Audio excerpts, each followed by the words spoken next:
How much power and what kind of power does Satan have? Christians have turned the devil into a god, thinking that he can do miracles, that he can do all these things, and he can't. He works on bluff and deception. Today, that talks about Satan's power. It mentions he has power. More importantly, we're going to have a look at what can he do with that power and what can't he do with that power. Christians have got this false idea that the devil can do miracles, that he has supernatural, miraculous power and he can do miracles. Let's have a look at how much power he has, what kind of power he has, and what he can do with that power. You ready to go? 1 Peter chapter 5. Now, the reason why I'm talking about this, I've spoken to evangelical Christians and I speak to spirit-filled Christians, and they're all scared of the devil. All scared of the devil because he has this humongous power and he can strike you with this and he can do that. No, he doesn't. Not anywhere in the New Testament. 1 Peter chapter 5, 7, 8 and 9. So what am I trying to do today? Dethroning the devil. So you don't have to be scared of him. Most Christians live in fear of the devil because you've got a wrong idea about what he can do and what he can't do. And you'll be surprised how little he can do. But what he does do, he does well. What is it that he does do and what is it that he can't do? 1 Peter 5, 8 and 9. Be self-controlled and alert. Why? Because your enemy, the devil, prowls around like a roaring lion looking for someone to devour. And that's the verse that Christians use, and it's in the New Covenant, it's after the cross, and it says, look at this, the devil's powerful. He's a roaring lion. He's looking for someone to devour. And Peter is speaking to Christians, and he says, be on your watch. He's after you. The question I have is this. It doesn't tell you, it doesn't describe what his power's like. It just says he has power, and he can devour Christians. How does he do it? Good question. How does he do it? Through displays of miracles and all this sort of thing? No. We need to ask the question, how does the devil devour? And when you find out how he does it, your fear's going to go away. You know why?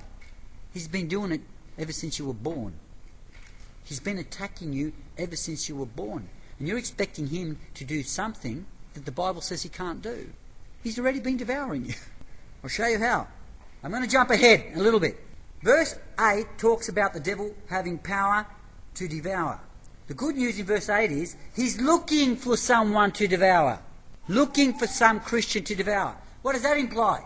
That he just can't hurt you without you leaving yourself open. Does that make sense?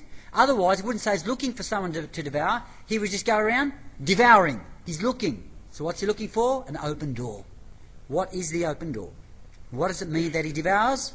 Guys, look at the next verse. The answer is in the next verse. It tells you how he devours Christians. Look. Resist him. So we're called to fight the devil, okay? Be on the lookout and fight. Resist him. What does that mean? We're going to look at that. Standing firm in the faith. Why? Because you know that your brothers throughout the world are undergoing the same kind of suffering. When Peter is talking about suffering, he's talking about persecution. So guys, you're not the only ones who the devil is make suffer. How does he make you suffer? Through persecution, folks. He doesn't do miracles. He works for other people. Do you hear me? He tells you how he devours. He devours you by making you suffer. What does that mean? Revelation. Look at Revelation chapter 2. Revelation chapter 2. Very similar verse. Revelation 2:10. So we're told to be on the lookout for the devil. We are told to resist and fight the devil. We're told he can devour you. And now we know what devour means. He's going to make you suffer. How does he make you suffer? Verse 10. Do not be afraid. Do not be afraid of what you are about to suffer. I tell you, the devil will put some of you in prison to test you, and you will suffer persecution. So how does the devil devour you? How does the devil devour you? Persecution. Through whom? Through people. That's his power. He has no other power, folks. Don't be scared. And it said there, do not be afraid. Be afraid of who? The devil. The devil. Don't be scared of the devil. But be on your watch out, because he's going to make you suffer by being persecuted for your faith. Today we are kicking Satan's butt. Do you hear me? We are dethroning Satan. Most Christians are deceived about the area, about what power the devil has. The only power the devil has is to work through another human being or through yourself. He has no supernatural miracle working power. It says that false Christs and false prophets will arise and show great miracles. It didn't say the devil does it. False Christs and false prophets are human beings who used to be on God's side, tapping into the power of the anointing and using it now for the devil. He has no personal power. Show me one verse that says the devil has personal supernatural power to work miracles. It says humans can, and the devil uses human beings to use their God-given power to do miracle for his own glory. But he can't do it himself. He can't. He's not in authority. He can't do it. In fact, he has none. Hebrews chapter 2, verse 14. Look at this good news, folks. Since children, human beings, have flesh and blood, Jesus too shared in their humanity. He became a human, so that by his death, the cross, he might destroy him who holds the power of death. That is, the devil. What happened to the devil on the cross? He was destroyed. Hang on, this is a contradiction here. Hebrews says the devil was destroyed by the cross, and yet 1 Peter chapter 5, Peter said, watch out for the devil because he's out to get you.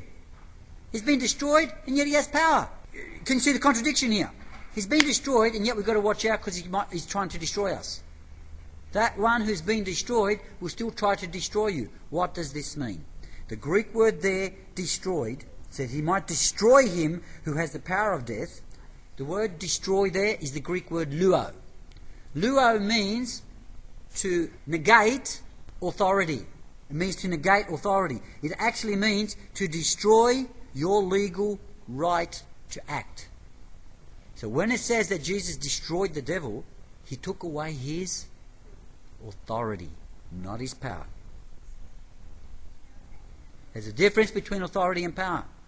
The devil was destroyed in stages when Jesus took away his authority in the wilderness, and then at the cross, it says here, was the final blow. V-Day and D-Day, if you know anything about World War II.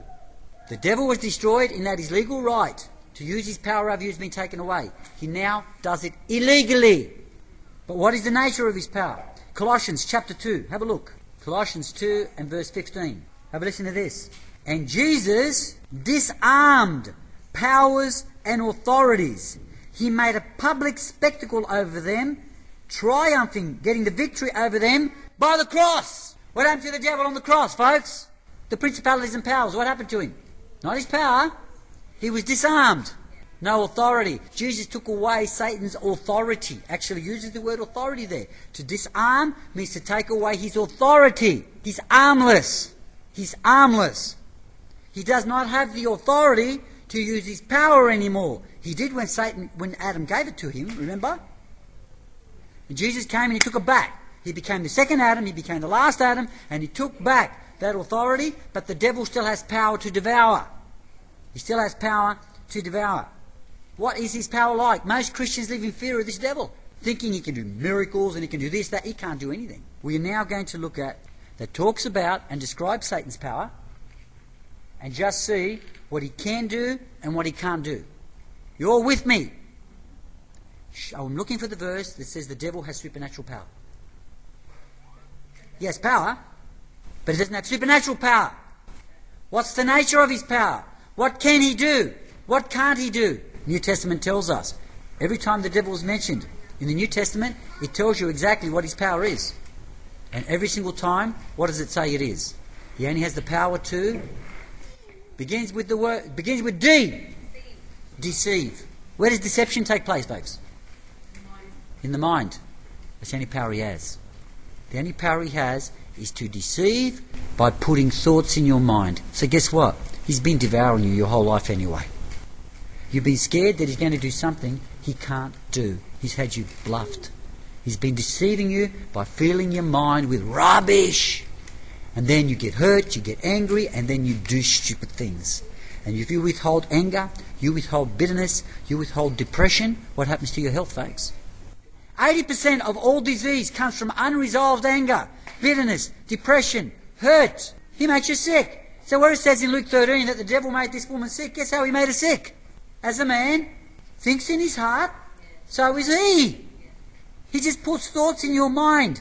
The thoughts that you think changes your whole hormonal system, everything, and you get sick. Have you noticed that most sick people are negative? You notice that? You say, oh, they're negative because they are sick. I'm telling you, they were negative before they were sick, and that's what made them sick. They live in fear, they live in anxiety, the body caves in. And that's how the devil makes you sick and kills you. The devil off my back! Get the devil off my back! No, you're praying the wrong prayer, folks. That won't work. Because James says, submit yourselves then to God, you resist the devil, and then the devil will flee from you. How do you resist the devil? How do you fight him? Whose job is it to get the devil out of your life? Yourself. You resist the devil. He didn't say ask God to resist the devil on your behalf. Do you hear me? If you're praying God to get rid of the devil, he ain't going to go. Because who's in authority on planet Earth? We are, not God. So no point asking God to do that. You resist the devil and he will flee from you. Our part is to submit to God. Our part is to fight the devil, and the devil's part is to what? To do the bolt. If he's running away from you, folks, the devil's scared of you. He's only scared of Christians, their power and authority. First of all, the devil's got you bluffed to make you think you've got none. Second of all, he's got you bluffed. He makes you ask God when God says you're the one who's got it. He keeps you bluffed because you don't know how to use it. But if he finds a Christian who knows they've got power and authority and knows how to use it, what's he going to do? He's going to run. He's going to run. Why is he scared of the devil for when it says the devil's scared of us?